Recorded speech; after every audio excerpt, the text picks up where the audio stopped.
Kali ini kita akan membahas tentang ilmu meditasi, yaitu salah satu 3 ilmu yang harus kamu kuasai untuk mengubah hidup kamu. Dan ini sekali lagi saya mengatakan disclaimer on, ini adalah berdasarkan dari pengalaman pribadi saya dan dari buku-buku yang saya baca. Jadi kalau ini sefrekuensi dengan kamu, silakan tonton terus video ini agar kamu tahu apa makna yang terbesar di dalam melakukan meditasi. Dan ini adalah tanpa basa-basi kita akan ke poin intinya. Apa itu sebenarnya meditasi, sahabat saya? Di saat banyak orang awam menganggap meditasi itu adalah aneh, dan banyak menganggap meditasi itu adalah sesuatu hal yang klinik, dan tak sedikit juga agama yang melarang untuk melakukan meditasi ini. Sebenarnya kunci dari meditasi itu, meditasi apapun yang kamu lakukan, apakah itu meditasi keberlimpahan, apakah itu meditasi ketenangan batin, poin dari meditasi itu adalah kesadaran jiwa, kesadaran batin kamu. Sayangnya, manusia tidak menyadari ini. Manusia hanya menyadari bahwa kesadaran itu adalah hanya sebuah fisik belaka.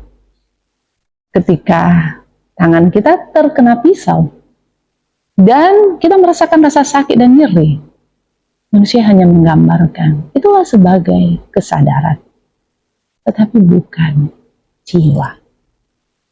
Sayangnya sekali, manusia ini lebih terpukau dengan fisik kita, dengan materi yang ada di dalam diri kita. Dan tidak enaknya lagi berita ini bila kamu dengar bahwa fisik kita ini hanyalah sebagai casing semata. Casing sementara. Dan pada akhirnya tubuh kita ini akan melebur bersama dengan tanah ketika tubuh kita sudah wafat. Tetapi apa yang kekal dari kehidupan kita itu adalah jiwa itu sendiri. Dan pertanyaannya, kalau jiwa itu adalah sebagai kekekalan setelah kita menghadap Sang Pencipta, kenapa kita tidak mempergunakan jiwa kita itu sebagai kekuatan ilahi untuk membantu kita selagi masih hidup? Inilah sangat disayangkan. Manusia hanya perhatian kepada seseorang ketika manusia itu sendiri sudah mengalami penyakit jiwa. Disinilah pentingnya kita menyadari tentang meditasi itu.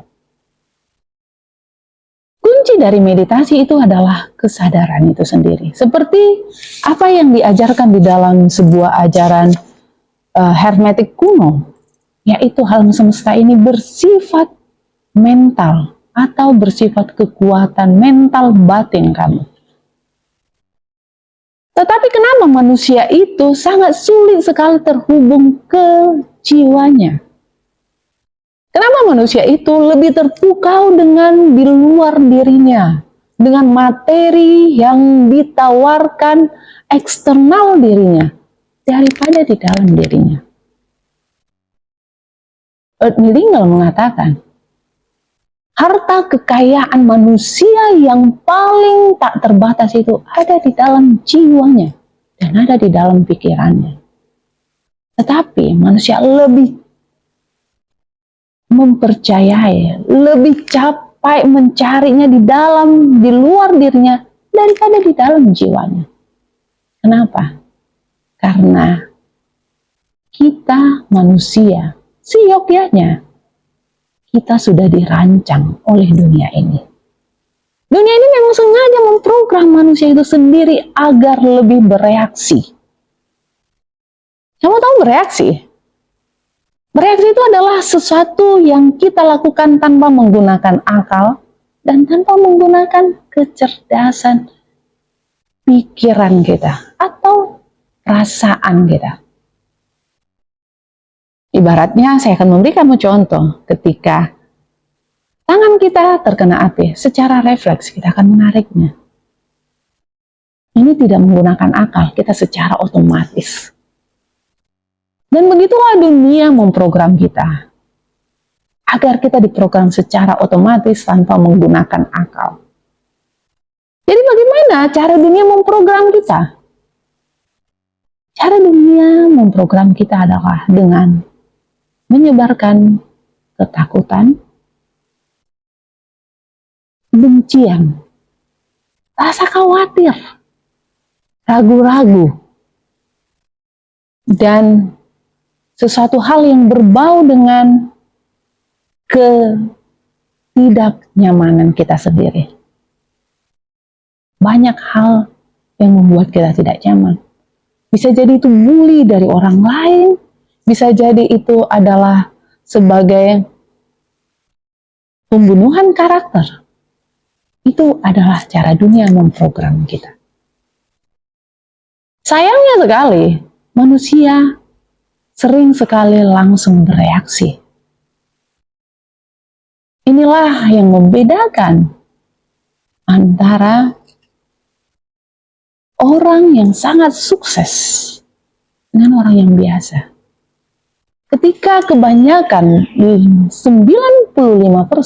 orang bereaksi terhadap sesuatu hal, maka manusia kaum yang 5% ini akan meresponnya. Merespon. Artinya ketika ada sebuah berita yang disampaikan kepada seseorang itu, orang bijak, orang kaum 5%, mereka akan mencernanya dan memikirkannya dan akan mencari kebenarannya. Pada akhirnya, respon kita lah yang menentukan reaksi terhadap orang lain kepada kita. Bila kita melihat itu tidak sebagai sesuatu hal yang bermanfaat, ngapain kita lakukan? Ngapain kita masuk dalam umpan balik mereka? Tetapi tidak dengan manusia yang 95% yang bereaksi. Jadi sahabat saya, coba kita belajar untuk memejamkan mata minimal 1 menit saja. Apa yang ada di dalam pikiran kita ketika kita belajar untuk mencoba memejamkan mata kita? Maka akan muncul self-talk. Self-talk itu akan berhubungan dengan panca indera kita, dengan di luar diri kita. Kita akan mengingat masalah kita, bisa jadi kita akan mengingat target kerjaan kita, bisa jadi kita akan mengingat penderitaan kita, bisa jadi kita akan mengingat kemiskinan kita, atau bisa jadi kita akan mengingat segala hal yang buruk yang terjadi. Tebak apa yang terjadi? Kita langsung bereaksi terhadap self-talk kita. Semakin kuat eksternal diri kita itu mempengaruhi kita, maka semakin rendah kesadaran kita. Inilah kenapa banyak orang tidak menemukan potensi sejatinya. Karena mereka belum bisa untuk menguasai pikiran mereka. Belum bisa untuk menenangkan pikiran mereka. Dan tebak, apa yang terjadi? Ketika kamu sudah diprogram oleh eksternal diri kamu, kamu hanya akan seperti manusia robot yang akan hanya melakukan rutinitas, dan menjadi budak dari dunia ini. Karena kamu percaya bahwa dunia ini adalah penderitaan. Dunia ini adalah hal yang sempit. Dunia ini tidak ada indah-indahnya. Kenapa? Karena kita lebih mempercayai pikiran kita. Dan ingat, pikiran itu bereaksi. Pikiran itu muncul dari sebuah pengalaman memori kita. Dan sahabat saya, apa yang terjadi kalau kamu secara terus-menerus melakukan hal yang sama dan berproses yang sama sampai kamu menua?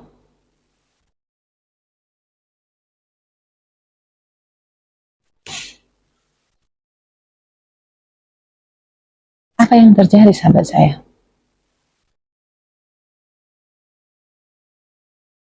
Yang terjadi adalah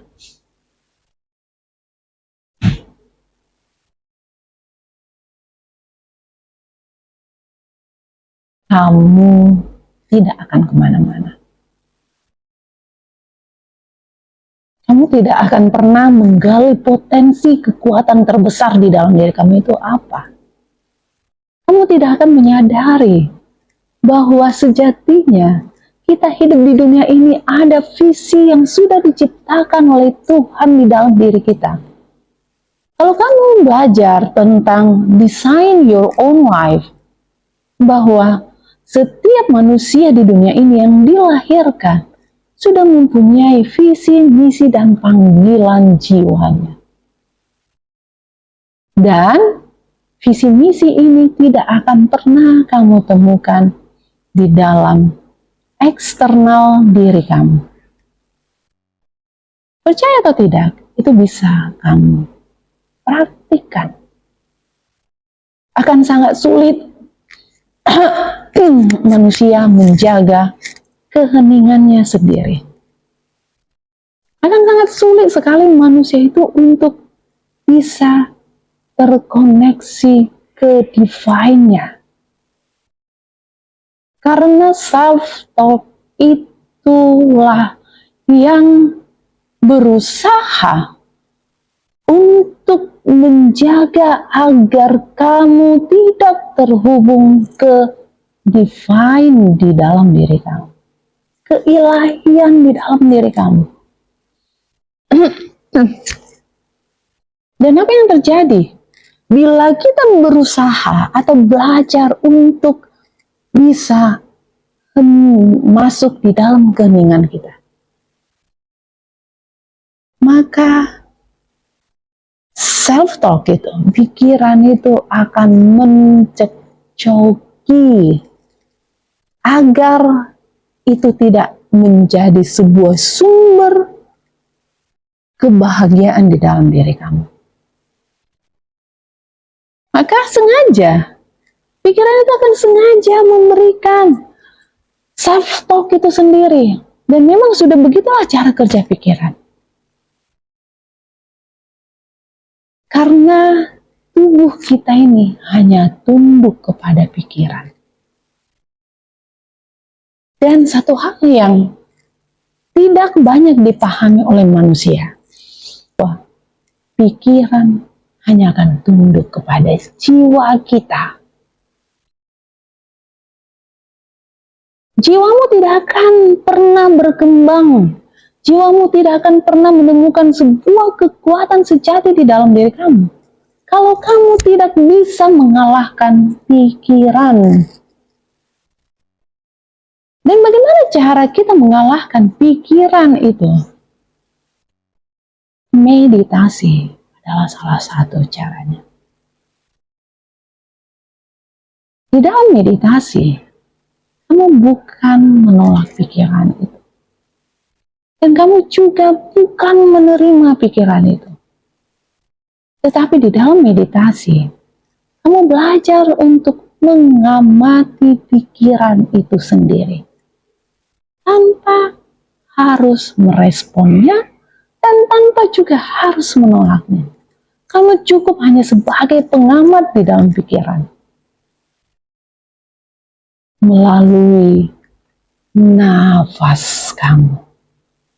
melalui nafas, nafas, dan nafas. Inilah kenapa meditasi selalu fokusnya di dalam alur pernafasan kamu. Dan perhatikan, ketika kamu hanya fokus ke dalam nafas kamu, dan kamu tidak bereaksi terhadap pikiran kamu, apa yang terjadi? Yang terjadi, pikiran itu akan hilang dengan sendirinya. Karena di dalam ilmu spiritual dikatakan, segala sesuatu yang berubah-ubah, segala sesuatu yang hilang dan pergi, itu sifatnya tidak abadi. Yang abadi itu adalah kesadaran kamu sendiri, batin kamu, mental kamu. Dan apa yang terjadi ketika pikiran self-talk kamu sudah semakin berkurang? Yuk, coba kita pahami. Inilah kenapa bila kita teringat untuk berdoa, pasti pikiran kita akan tergoda untuk tidak melakukannya. Tidak melakukannya. Dengan cara apa? Pikiran akan menawarkan banyak hal untuk mengalihkan perhatian kita dari sebuah niat untuk berdoa. Kenapa? Karena pikiran gak mau tunduk kepada jiwa kamu. Inilah kenapa sebenarnya tantangan terbesar di dalam diri manusia itu ada di egonya sendiri. Ya, di dalam ego. Semakin manusia itu fokus kepada egonya, perhatikan, semakin kacau hidup seseorang itu. Pasti akan mengalami banyak turbulence. Perlawanan yang terbaik itu adalah perlawanan yang tidak melakukan perlawanan. Dan ini tidak akan mungkin bisa kamu lakukan bila egomu lebih dominan. Disinilah banyak elit-elit politik sengaja memprogram hidup manusia itu dengan cara untuk melakukan perlawanan. Whatever. Perlawanan yang paling utama itu adalah perlawanan antara batin kamu dengan ego kamu. Maka akan tercipta sebuah disharmoni. Ketika antara pikiran dengan jantung kita, perasaan kita, jiwa kita ini bertentangan, maka disitulah yang tercipta, mulai muncul masalah penyakit. Hormon kita ini akan membaca sebagai bentuk perlawanan. Dan apa yang terjadi ketika hormon akan bekerja secara lebih bereaksi terhadap pertentangan di dalam jiwa dan pikiran kita, maka disinilah akan tercipta disharmoni. Disharmoni itu akan memicu dari segala sumber penyakit. Inilah kenapa dikatakan, kenapa di dalam pikiran itu segala sumber penyakit itu ada di dalam pikiran. Karena manusia tidak memahami antara keselarasan antara pikiran dengan perasaan itu adalah sejalan. Jika di dalam batinmu ada pertentangan, maka energi di dalam diri kamu akan semakin lebih banyak dominan. Dan apa yang terjadi? ketika energimu lebih banyak keluar, maka sudah dipastikan hanya tinggalkan menunggu waktu, nafasmu, usiamu akan terdiskon. Karena kita terlalu banyak menghabiskan energi untuk hal-hal yang tidak penting, daripada membangun sebuah energi untuk membangun sebuah potensi di dalam diri kamu, untuk menciptakan harmonisasi. Inilah pentingnya meditasi, sahabat saya. Meditasi, meditasi, dan meditasi. Kenapa? Karena di dalam meditasi kita belajar untuk bisa memprogram pikiran kita. Yang paling utama, cara kita memprogram pikiran kita bukan dengan cara kita menolak atau menyambut pikiran. Bukan dengan cara kita menolak pikiran yang negatif dan menyambut pikiran yang buruk. No. Karena hukum alam mengatakan bahwa antara yin dan yang, bahwa di dalam kehidupan kita ada keseimbangan. Kita tidak akan bisa menjadi lebih baik bila kita tidak mengalami yang terburuk. Antara kebaikan dan keburukan itu adalah berdampingan. Tetapi ketika itu masuk ke dalam pikiran kita, yang paling utama ketika kamu belajar bermeditasi, bukan menolak pikiran yang buruk dan menyambut pikiran yang baik. No. Tetapi membiarkan mereka menghilang dengan sendirinya. Karena sejatinya, kita adalah seorang programmer di dalam hidup kita. Kitalah yang membentuk diri kita. Kita menjadi seperti apa kita, tergantung dari program yang kita ciptakan. Inilah yang dikatakan, kesadaran itu abadi. Kita bukan berasal dari program perasaan yang hanya bahagia saja. Dan kita juga bukan dari program yang hanya memprogram pikiran kepahitan. Tetapi, kitalah kesadaran itu. Ketika kita masuk di dalam meditasi kita, disinilah kita akan belajar memahami bahwa pikiran itu hanya sementara. Pikiran itu hanya akan hilang dengan sendirinya jika kita belajar untuk mengamati diri kita sendiri. Coba kita belajar untuk melihat kedalaman jiwa kita dengan menutup mata kita. Apa yang terjadi ketika self-talk kamu mulai muncul? Apa yang terjadi ketika self-talk kamu mulai membombardir diri kamu? Berapa banyak target-target atau masalah yang harus kamu hadapi, yang pikiran kamu meminta untuk diselesaikan? Maka yang terjadi adalah ketika kita belajar mengamati pikiran itu, kita tidak bereaksi terhadap pikiran itu, dan juga tidak menolak.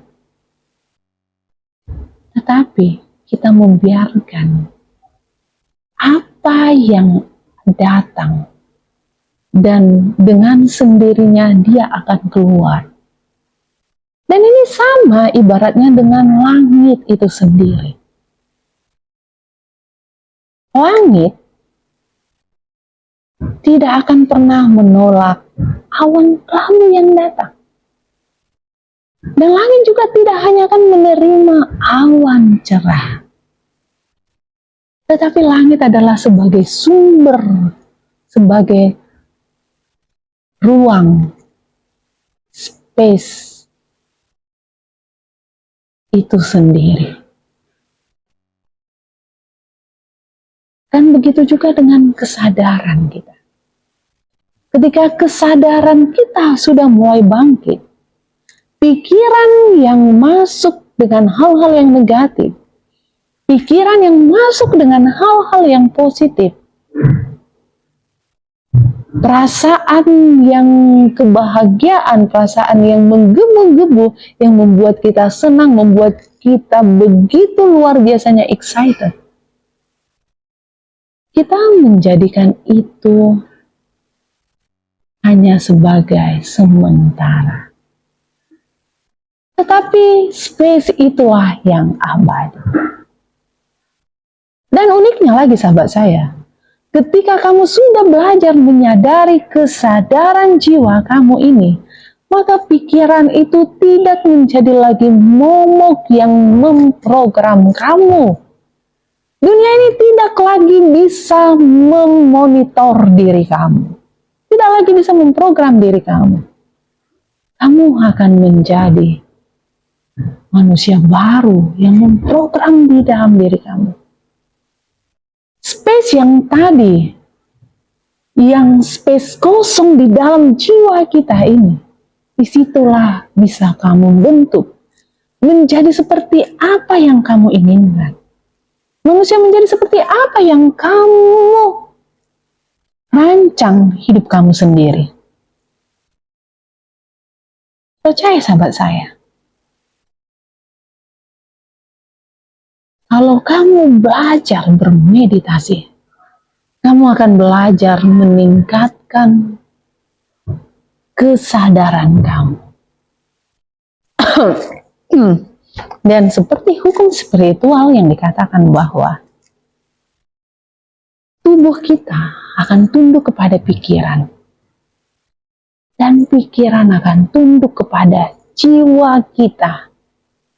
Maka ketika jiwa kita yang terbangkitkan, maka divine-lah yang akan melambungkan kamu. Apa yang kamu lihat menjadi sebagai ruang keterbatasan, materi yang membatasi gerak dan langkah kamu, dengan divine, kamu bisa menciptakan seperti apa yang kamu inginkan. Karena jiwa akan mengakses ke chat kosmik di dalam pikiran kamu sendiri. Oke, sahabat saya, inilah pentingnya kenapa kamu bermeditasi. Dan kamu tahu apa yang terjadi ketika chat kosmik itu sudah ada di dalam diri kamu, di dalam pikiran kamu. Maka akan terjadi sebuah kreativitas yang tidak ada batas di dalam diri kamu. Dan inilah kunci, segala kunci kesuksesan itu adalah kreativitas. Bila kamu melihat uang itu mengalir begitu derasnya kepada orang kaya, ingat, jangan lupakan satu hal. Apa yang telah diciptakan oleh orang kaya itu adalah sebuah kreativitas yang ada di dalam pikirannya, yang berhasil diwujudkannya di dalam realitasnya. Dan pada akhirnya, uang akan mengikuti. Disinilah sumber kekayaan itu, yaitu dengan keterampilan yang kamu miliki, dengan kreativitas ilmu yang kamu kuasai, maka percaya sahabat saya, kamu bisa menjadi apapun yang kamu inginkan.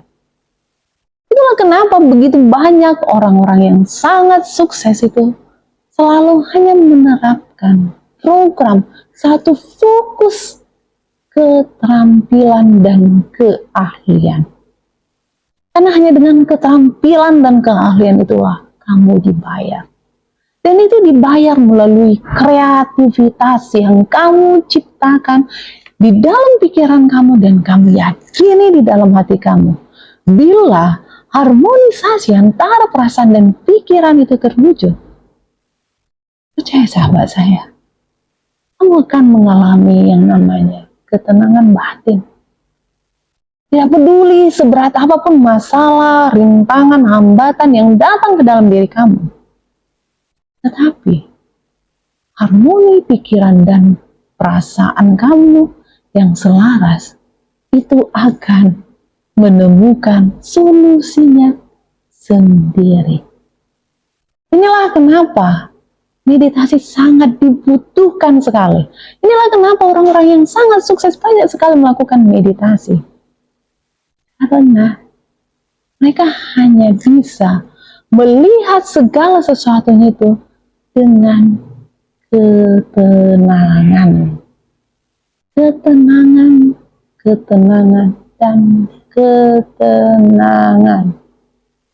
Dan Marcus Aurelius mengatakan, keheningan adalah sahabat yang terbaik. Keheningan itu adalah sahabat yang tidak pernah ingkar janji. Karena di dalam keheningan itulah kamu merasakan kedamaian, kebahagiaan, dan ketenangan. Dan itu hanya bisa kamu lakukan, sahabat saya, jika kamu berhasil menguasai pikiran kamu. Jadi sahabat saya, inilah yang saya lakukan setiap hari di dalam hidup saya. Bermeditasilah. Inilah yang saya sharing kepada kamu. Bermeditasilah. Kalau kamu semakin kuat bermeditasi, maka akan ada panggilan jiwa kamu itu di jam 3 dini hari. Alam akan memanggil kamu untuk bisa menyatu dengan divine, ketuhanan. Disinilah keajaiban-keajaiban yang akan kamu miliki. Dan uniknya lagi, ketika kamu sudah berhasil menguasai pikiran kamu, maka akan tercipta sebagai auto program pilot di dalam diri kamu. Ini akan menjadi kompas di dalam batin kamu. Kamu tidak berminat lagi terhadap hal-hal yang hedon, terhadap hal-hal yang memunculkan sebuah pride, kebanggaan. No, karena kamu sudah selesai dengan diri kamu. Justru kamu akan bahagia sekali ketika kamu sudah berhasil membantu orang lain. Karena titik tertinggi dari kemanusiaan itu adalah bisa bermanfaat buat banyak orang. Dan itu hanya bisa kamu lakukan ketika kamu bisa menyelaraskan pikiran dan perasaan kamu. Oke, sahabat saya, cukup sekian, dan inilah pentingnya kenapa kamu belajar meditasi. Ikuti channel saya terus di YouTube Imelda Grisel dan TikTok juga Imelda Grisel. Bye-bye.